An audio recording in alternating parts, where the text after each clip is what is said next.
Hi everyone.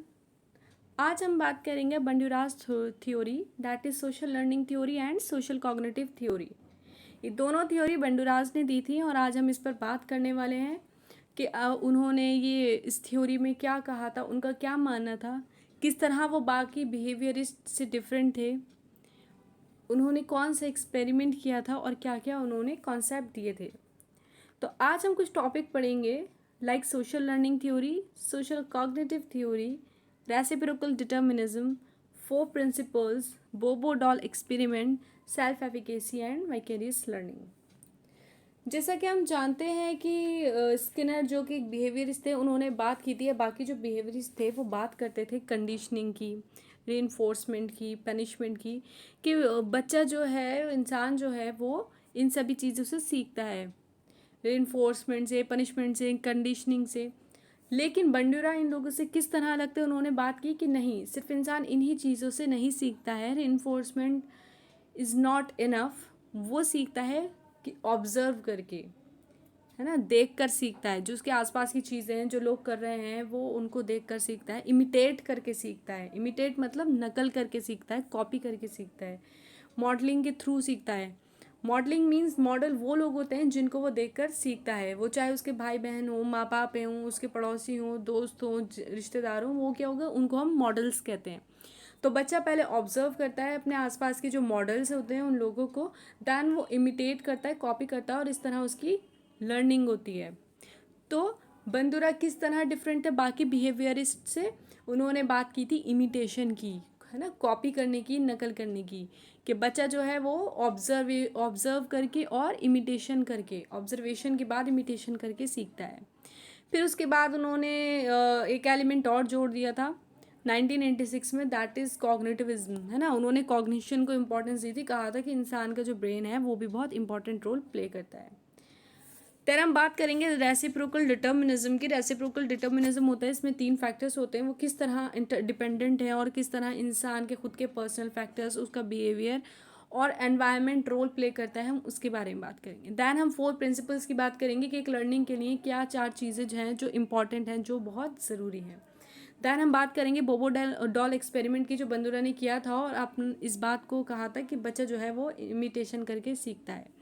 Then हम self efficacy की बात करेंगे कि सेल्फ एफिकेसी होता क्या है, आखिर इसमें इंसान कैसा फील करता है, क्या होता है, और वाइकेरियस लर्निंग होती क्या है। So let's start with reciprocal determinism.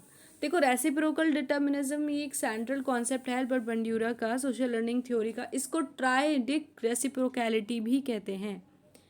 ये मॉडल दिया था 3 फैक्टर्स का, ठीक है। वो 3 फैक्टर्स जो इन्फ्लुएंस करते हैं बिहेवियर को, उसके बारे में बात की थी बंडूरा ने। उसमें इंडिविजुअल यानी हमारी जो पर्सनल फैक्टर्स हैं वो इंक्लूड करते हैं, कि हम कैसा फील करते हैं, हम कैसा सोचते हैं, ठीक है, इसमें वो चीज़ें आ जाती हैं। उसके बाद हमारा environment and then behaviour itself.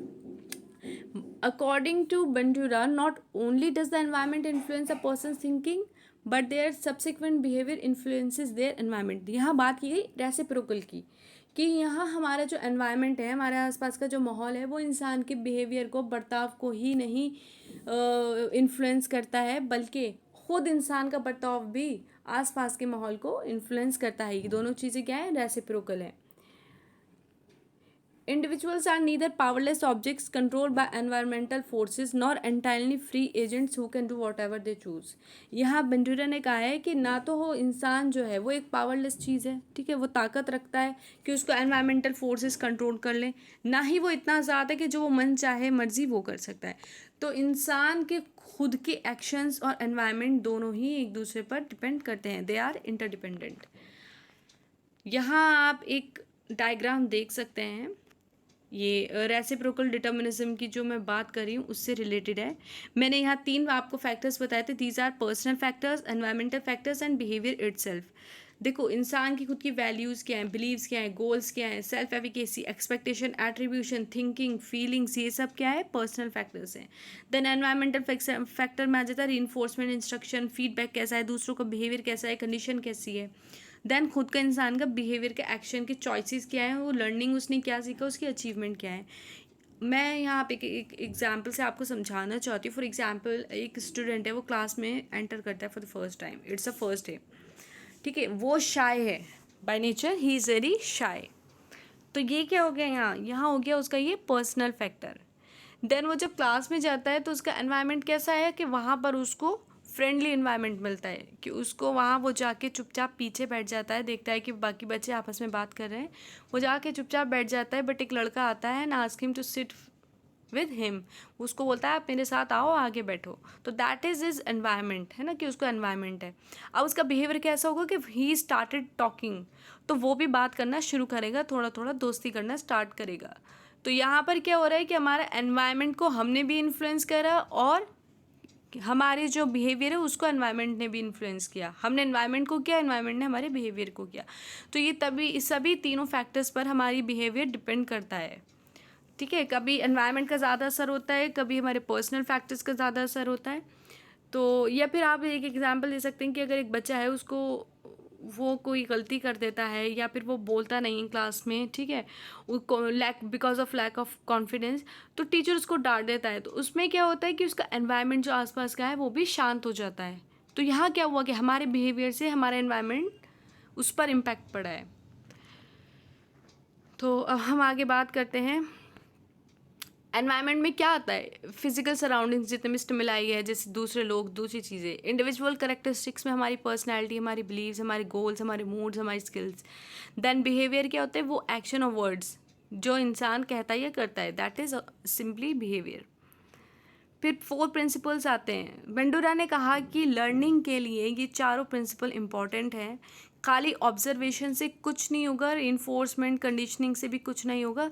All these 4 steps are important. सबसे पहले अटेंशन, फिर रिटेंशन, रिप्रोडक्शन और मोटिवेशन। मैं आपको एक एग्जांपल देके सब समझा देती हूँ। अगर कोई बच्चा है, ठीक है, वो किसी को रनिंग करते हुए देखता है, उसका ध्यान जाता है उधर की तरफ। हम हर चीज़ की तरफ ध्यान नहीं देते, हमारे आसपास बहुत सी चीज़ें होती हैं, बट हम अटेंटिव कुछ ही एक्शंस के लिए होते हैं, ठीक है। फॉर एग्जांपल, तो मेरा ध्यान उस इंसान पर गया जो रनिंग कर रहा है, या उस बच्चे का ध्यान उस पर गया। देन रिटेंशन, या डांस कोई किसी को करते हुए देख रहा है, तो रिटेंशन हो गया कि उस बच्चे ने याद रखा कि हाउ ही वाज डूइंग, ठीक है। ये रिटेंशन मीन्स होता है उसको मेमोराइज कर लेना। रिप्रोडक्शन होता है एग्जैक्टली उसको वैसे ही करना, ठीक है। आपके अंदर वो कैपेबिलिटीज़ भी होनी चाहिए कि आप उस एक्शन को कर सकें, लाइक वो डांस मूव्स हुई या कुछ भी एक्टिविटी है वो आप कर सकते हैं। और फॉर एग्जांपल, अगर एक लेडी है, वो बहुत इम्प्रेस हो गई है किसी के डांस मूव से, बट शी कांट, क्योंकि वो बहुत वीक है, ठीक है, उसकी बॉडी उसको नहीं अलाउ कर रही है कि वो डांस करे। तो रिप्रोडक्शन का मतलब हो गया कि आप कैपेबल भी हों उस और उस तरह कर भी सकें exactly. And motivation is very important for each and everything. So Bandura ने कहा कि observation plus these 4 principles leads to learning. तो ये सारी चीज़ें चारों और ऑब्जर्वेशन हमारे मिलके क्या करता है, लर्निंग। देन हम उसके बाद बात करते हैं बोबो डॉल एक्सपेरिमेंट। बंडूरा ने बोबो डॉल एक्सपेरिमेंट किया था, और उन्होंने, इसका एम था ये प्रूव करना, ये बताना कि बच्चे जैसा देखते हैं अपने एनवायरनमेंट में, वो वैसे ही उसको इमिटेट करते हैं, कॉपी करते हैं। तो उन्होंने एक्सपेरिमेंट किया था कि एक डॉल ली थी, ठीक है, जो कि अगर हम उसको किक करेंगे तो वापस अपनी जगह पे आती है। तो एक एडल्ट है, उसने उस डॉल को पीटा, वर्बली भी, फिजिकली भी, और उसको खूब मतलब मारा पीटा। फिर उस रूम में कुछ बच्चों को छोड़ दिया गया। तो आप as you can see in these pictures की, एक पहले फर्स्ट रो में जो है वो लेडी उसको मार रही है, फिर सेकंड रो में एक बॉय है, वो भी उसके साथ सेम ऐसे ही एग्रेसिव बिहेवियर शो कर रहा है। देन थर्ड में भी एक बच्ची है, वो भी वैसा ही कर रही है। तो बंडूरा ने इस एक्सपेरिमेंट के थ्रू ये प्रूव किया था कि बच्चे जो हैं वो एग्रेसिव बिहेवियर इसलिए इमिटेट कर रहे हैं क्योंकि उन्होंने ऑब्जर्व किया, और उसके बाद वो उसको इमिटेट कर रहे हैं, मॉडल्स को उन्होंने ऑब्जर्व किया। तो इसीलिए मॉडलिंग और इमिटेशन और observation is very important. Bobo doll experiment demonstrated that children are able to learn social behavior such as aggression through the process of observation, learning through watching the behavior of another person. तो मैंने जैसा आपको बता दिया कि बच्चे देखकर सीखते हैं। देन आता है वाइकेरियस लर्निंग। देखो वाइकेरियस लर्निंग क्या होता है। फॉर एग्जाम्पल, आपकी बड़ी बहन है, ठीक है, ये तो उसने कोई गलती की है, लाइक उसने वॉल पर लिख दिया या कुछ इस तरह से, या बुक फाड़ दिया कुछ, तो उसको डांट पड़ी या उसको कोई पनिशमेंट मिली। तो तो जो छोटा बहन भाई होगा वो डर जाएगा। वो क्या होगा, वो जो उसको रिजल्ट मिला है, कॉन्सिक्वेंसेस हैं उस एक्शन के, वो उससे सीखेगा। वो फिर क्या देखेगा कि मुझे इसको रिपीट नहीं करना है। या फिर अगर कोई बड़ा बहन भाई है और वो पोजीशन लेके आता है और उसको गिफ्ट्स मिलते हैं, तो छोटा भाई जो होगा वो क्या सोचेगा कि मुझे भी गिफ्ट मिलना चाहिए, और वो कॉपी करेगा। तो दिस इज़ वाइकेरियस लर्निंग। इसमें क्या होता है, a person learns by observing the consequences of another persons behaviour, है ना। जो दूसरे मॉडल्स हैं उनके बिहेवियर का क्या नतीजा है, क्या रिजल्ट है, उसको देख के वो फिर बिहेवियर अडेप्ट करना है नहीं करना है ये डिसाइड करते हैं। What is self efficacy? Self efficacy होती है कि आपकी बिलीव खुद की एबिलिटी पे, कि आप किस तरह खुद को कंट्रोल और मोटिवेट कर सकते हो। For example, a student who has a high level of self efficacy in mathematics will feel confident in their ability to do well in a tough statistics class. तो इसमें क्या हो रहा है, ये कह रहे हैं कि सेल्फ एफिकेसी होती है कि आप खुद की काबिलियत पे कितना यकीन रखते हो, दैट इज़ सेल्फ एफिकेसी। ठीक है, कॉन्फिडेंट होना एक अलग चीज़ होती है, it's another thing. But self efficacy होता है कि खुद की काबिलियत पर, खुद की एबिलिटीज़ पर यकीन करना, बिलीव करना। येस आई कैन डू वाली इसमें बात आ जाती है। येस आई कैन डू, कोशिश आप करोगे, यकीन करोगे कि मैं ये कर सकता हूँ। तो it's very important for the success of a child. तो उसके बाद हम ने बात कर ली वाइकेरियस लर्निंग की, सेल्फ एफिकेसी की। आई थिंक आपको क्लियर हो गया होगा। उसके बाद हम कुछ पॉइंट्स देख लेते हैं जो बंडूरा ने की थ्योरी से रिलेटेड है। Bandura asserts that most human behaviour is learn through observation, imitation and modelling. ये मैंने जैसे कि आपको बता दिया है कि बंडूरा ने कहा कि ऑब्जर्वेशन, इमिटेशन और मॉडलिंग के थ्रू बच्चा सीखता है। सिर्फ खाली रेनफोर्समेंट या कंडीशनिंग ये काफ़ी नहीं होती लर्निंग के लिए। उसके बाद उन्होंने मॉडल्स की मैंने बात की है, तो ये 3 तरह के उन्होंने बताए हैं। लाइफ मॉडल्स होते हैं लाइक ह्यूमन बींग्स, है ना, जो चलते फिरते आसपास लोग हैं हमारे, या कोई और चीज़ है, वो हो गया life model. Then verbal instructional models, बच्चे वर्बली सुनकर भी सीखते हैं। लाइक कोई प्रोग्राम सुना उन्होंने, ठीक है, पॉडकास्ट पर कुछ भी, कोई न्यूज़ कुछ इस तरह का सुना, मोटिवेशनल वीडियो देखी।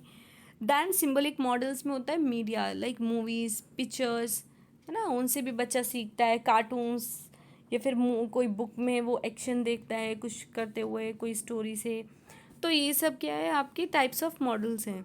उसके बाद बंडूरा ने कहा observation always doesn't leads to learning. एक बहुत इंपॉर्टेंट बात बंडूरा ने कही कि ज़रूरी नहीं कि जो हम हमेशा ऑब्ज़र्व करें वो हम सीख जाएं। बहुत सारी चीज़ें ऑब्ज़र्व हम कर लेते हैं, बट ज़रूरी नहीं हम उसको ऐसे ही रिटेन कर पाएँ, या फिर उसको हम रिप्रोड्यूस कर पाएँ उसी तरीके से। तो हम ऑब्जर्वेशन हमेशा क्या है, लर्निंग पर नहीं पहुंचाता। ठीक है, जैसे कि हम किसी को कार चलाते हुए ऑब्जर्व तो कर लेंगे, but we can't perform that well, है ना, तो हम नहीं कर सकते उसको। तो हमेशा लर्निंग नहीं होती है। Reinforcement is not the only sole cause of learning. खाली रेनफोर्समेंट नहीं होगा, उसके लिए क्या 4 चीज़ें ज़रूरत है, observation, attention, retention, reproduction and motivation. Intrinsic reinforcement is also important. 2 तरह के होते हैं reinforcement, extrinsic and intrinsic. Intrinsic होते हैं जो आपके खुद के अंदर से आते हैं, लाइक योर प्राइड, हाँ, like your pride, your confidence. For example, बहुत बार क्या होता है कि हम कैसे सीख जाते हैं, हम गुस्से में सीखते हैं। अच्छा, आपने मुझे चैलेंज किया है, मैं अब आपको करके दिखाऊंगा वाली कंडीशन, कि ठीक है तूने मुझे चैलेंज किया ना कि मुझे बॉक्सिंग नहीं आती, अब मैं करके दिखाऊंगा। तो कई बार इंसान अपने सेल्फ स्टीम के लिए भी सीख लेता है। Unlike Skinner he thinks that humans are active performer. Bandura ने कहा है कि इंसान जो है वो क्या है, एक्टिव परफॉर्मर है। सो इतना ही था। हमने पढ़ा कि उन्होंने कहा कि इमिटेशन बहुत इंपॉर्टेंट है, ऑब्जर्वेशन की इन्होंने बात की है। ठीक है, इन्होंने उसको जोर दिया है कि इंसान ऑब्जर्वेशन से सीखता है। और यही सब है। अगर किसी को कोई डाउट है तो आप लोग मुझसे कमेंट में पूछ सकते हैं।